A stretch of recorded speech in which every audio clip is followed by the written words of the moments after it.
the NDP Liberals are not worth the cost to Canada. The worst decline in living standards in 4 decades, the worst drop in income per person in the G7, the worst economic growth in the OECD. What's their WACKO plan now? Slap a job-killing oil and gas cap on Canada, make everything even more expensive, and drive out jobs, businesses, money, tech, and talent. Over 450 billion Canadian dollars have fled Canada, fled them to the U.S. When will the Liberals stop fueling the U.S.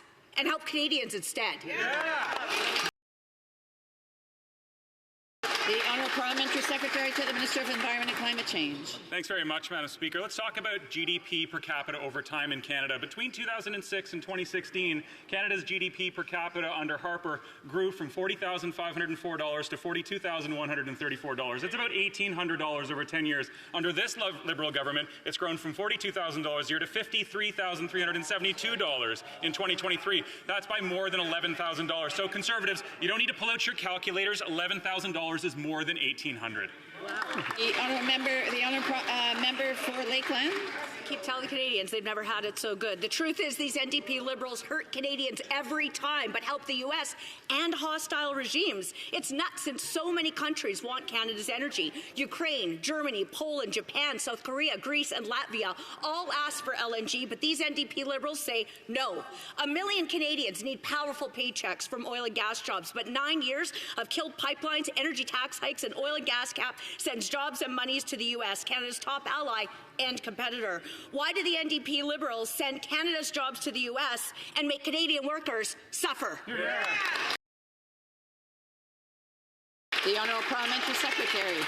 Thank you, Madam Speaker. We're working on the challenges that Canadians face with real solutions. At that time, inflation is down, interest rates are down, unemployment rates are down, and greenhouse gas pollution rates are down as well. And despite what these climate change denying Conservatives say, CO2 isn't plant food. That absurd Conservative claim that reducing our carbon emissions would somehow be bad for crop growth is straight up anti-science, disinformation, and climate denialism. Carbon dioxide is a greenhouse gas. We learned that in elementary school. The oil sands are Canada's largest source of industrial carbon emissions, and our pollution cap asks them to invest some of their astonishing $60 billion in profits in innovating and making sure that Canadians can afford green, affordable. The honourable member Calgary Centre. After 9 years, this NDP Liberal government has shown again they are not worth the cost. This week, the government announced a new policy, a cap on the Canadian economy. Since 2015, the United States has increased oil and gas production by 40%, much more than Canada. The world needs Canadian oil and gas.